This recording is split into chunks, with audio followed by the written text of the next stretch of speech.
Hello guys! Welcome to my vlog. Maaga nga ako nagising dyan dahil may lakad kami ngayong araw. Doon sa may Mount Iglip. Kaya guys, tara, samahan nyo ako. As you can see mga sisi, 1:33 AM na ako nagising dyan. Kaya dali-dali na ako nagpalingas dyan upang makasaing na. Dahil sabi ng aming kabisilya, 3:00 daw ng maga ang alis namin. Wala naman talaga sa plano namin ang sumama, pero dahil na nga minsan lang makagala, kaya sumama na rin kami. Nagpabili nga pala ako dyan ng dalawang balot ng putlong, kaya ayan, niluto ko na rin siya. Hiniwa-hiwa ko nga lang pala yan sa tatlo para marami. Hindi ko talaga alam kung ano ang dadalhin ko, kaya ayan na lang. No choice tayo guys, dahil wala naman talaga kami balak sumama.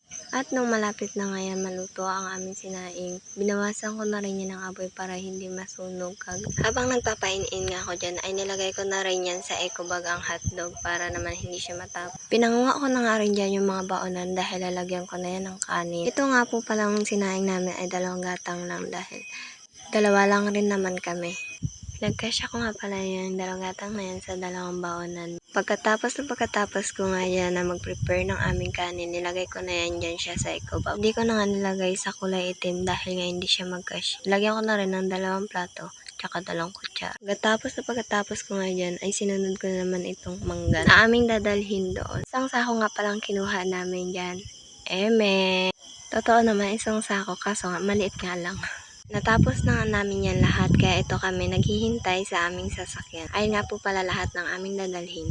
4:30 na nga kami nakaalis dyan dahil nga yung kasama namin ay wala pa. Bago pa na natin sila gagayak. Sumikat na ang araw, gabiyahe pa lang kami. Grabe to guys, Pilipino nga talaga tayo. Bali naka2 trailer nga pala kami dyan, tapos 2 tricycle at saka 3 motor. Sa wakas guys, nakarating rin kami. Unang bungad, sobrang ganda kagad. Paano pa kaya pag nandoon na? Bye guys, hanggang dito na lang ako. Enjoy the view! Wait, what if the song was in Tagalog?